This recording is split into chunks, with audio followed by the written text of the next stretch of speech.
Craving Comics with our review of Justice League Gods and Monsters. This is Brett Duke. And Ricky Andresen. And this is powered by The Nerd Store.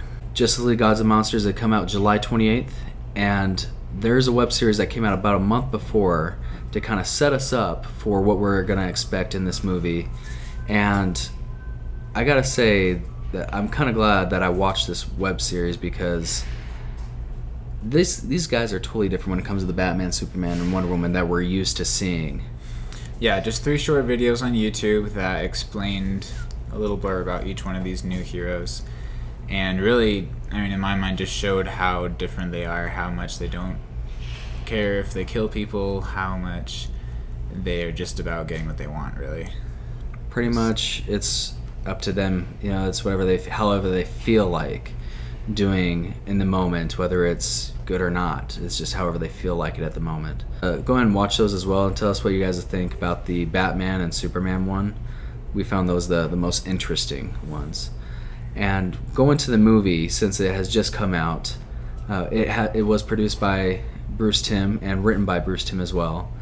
And I gotta say that even though he has pretty much written or produced most of my childhood shows, this is nothing dealing with my childhood at all. Yeah, so this is the guy behind Batman the Animated Series, Batman Beyond, Justice League the Animated Series, Superman Animated Series as well.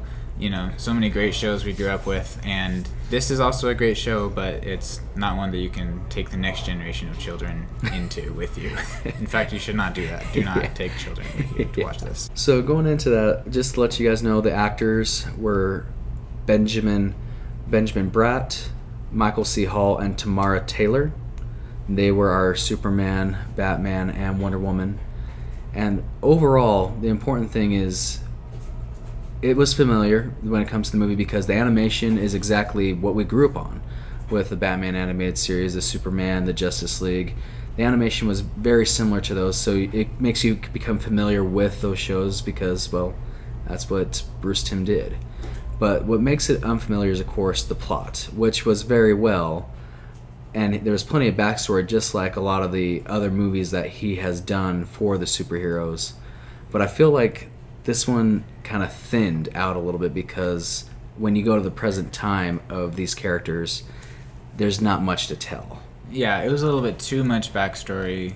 Flashback, long sequence for each one, showing where they came from, how they became a hero or not a hero.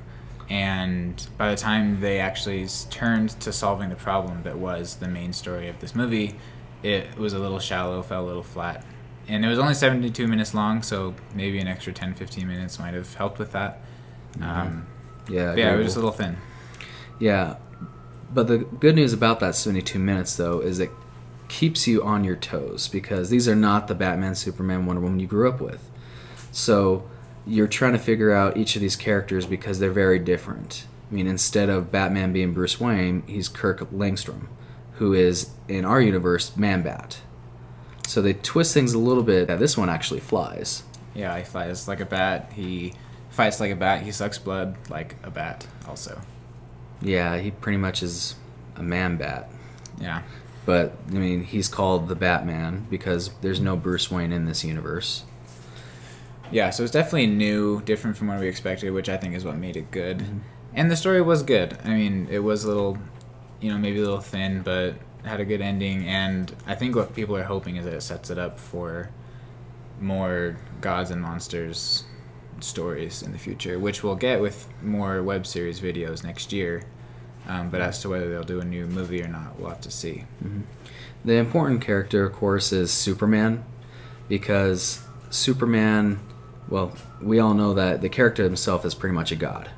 And in here, you never know if he's really for humanity or against it, because at times you feel like he's waiting his time to rule humanity and just take over the world. And then at other times he does have that soft heart where he's like, well, I want to help these people out. I did grow up with these people after all. And the reason being why he's kind of hard-hearted is because he's not Kal-El's son. He's Zod's son. Yeah, daddy issues, in a word. Just a little. Another thing that kind of throws you off for a loop is Lex Luthor is pretty much Stephen Hawking. Yeah, he's in a chair, paralyzed, super genius. Except he can also teleport and stuff. Yeah, his chair can do a little bit more than Stephen Hawking's can. Yeah, agreed. Overall, it's a good movie. We would say go see it, rent it, whatever it may be. It is worth your time because compared to all the other animated movies that DC has came out with, it is one of the better ones because it's a different universe. Yeah, agreed. You don't know what to expect because these are different characters and they keep your attention throughout the movie. At least they kept ours. So watch it, you'll enjoy it, and you'll probably be surprised as we are, whether it's during the web series videos or during the movie, just because, well, how ruthless these people sometimes can be. Yeah. Alright guys, hope you enjoyed this. Make sure you like our video, subscribe to us, check us out on Twitter at Craving_comics, and also we're on Facebook as well, just Craving Comics. If you need to buff up your collection, go ahead and check out the Nerd Store on Facebook. They'll be able to help you out with anything you need, whether it's memorabilia, comics, the works. So signing off, this is Brett Duke. And Ricky Andrews.